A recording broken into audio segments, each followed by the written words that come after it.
Welcome in today's video.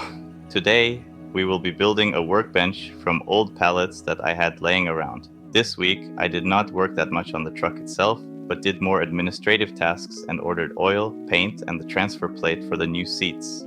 Today, I had some help of my girlfriend and some supervision from my dog Rick.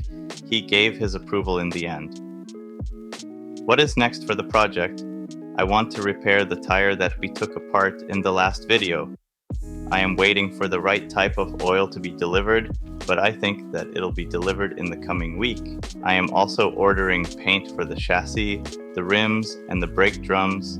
This will make a big difference in the appearance of the truck and make it look a lot cleaner. When the paint has arrived, I'll be painting the new light mounts as well and finishing that part of the truck. I've also ordered some sample paint for the cab of the truck. There are 4 colors that we are interested in, but I will show a comparison in the next video. I'll also be changing all the filters and fluids. The oil pan is leaking a bit on the seams, so I'll order a new seal for it and clean it up. One project is also to change the window rubbers, as they are very dry, and when it rains, water is running into the cab.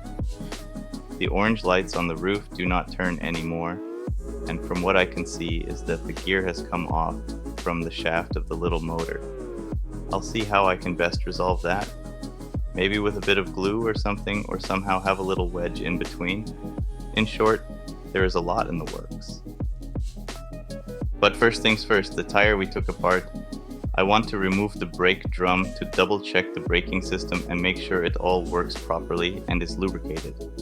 Now that the wheel is off, it is also a good time to clean the area of years of dirt and grime. Once the oil is delivered, I can drain the oil from the reduction hub and fill it with the new oil.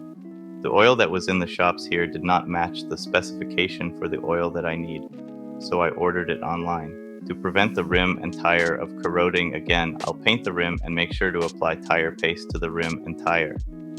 This ensures a good seal, but also prevents them of sticking together. A co-worker has lent me a set to cold blue the nuts, which I'll do in a separate video. I'll go into some detail of what it is and what it does there. Well, that was the construction of the workbench. I hope you enjoyed watching me building this. It is not the best, but it adds a lot of workable area to the workshop with minimal effort. See you in the next video. Thank you for watching.